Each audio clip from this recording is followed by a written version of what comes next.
வணக்கம். இன்றைக்கி என்ன நம்ம வீட்டில் லஞ்சுன்னு வாங்க பார்க்கலாம். சாப்பாடு சுட சுட ரெடி ஆயிடுச்சு. அது கூட இன்றைக்கி வந்து தால் தான் பண்ணியிருக்கிறேன்.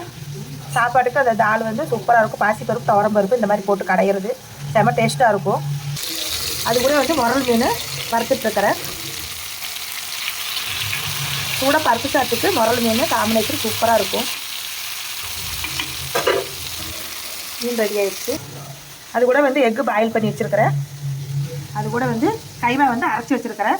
உப்பு இருக்கான்னு பார்க்குறதுக்கு வேண்டி நான் வந்து வறுத்துருக்கிறேன். ஒன்று எடுத்து பிச்சு சாப்பிட்டு பார்த்தா சூப்பராக நல்லா டேஸ்ட்டு கரெக்டாக வந்துருச்சு. கைமா அரைக்கும் போது வந்து கொஞ்சம் லூஸ் ஆகிடுச்சுன்னா இதுக்கு ஒரு சின்ன டிப்ஸு சொல்கிறேன்.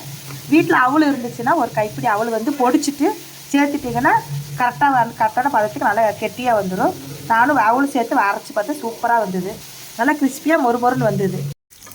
முட்டை வந்து இந்த மாதிரி வேக வச்சுட்டு இந்த மாதிரி மிளகாத்தூள், மஞ்சத்தூள், பெப்பர் தூள் போட்டு பெரட்டி இந்த மாதிரி எண்ணெயில் பொரிச்சு எடுத்து சூப்பராக சாப்பிட்றதுக்கு ரசத்து சாதத்துக்கு கூட பருப்பு சாதத்துக்கு கூட சாப்பிட செம்ம காம்பினேஷன்.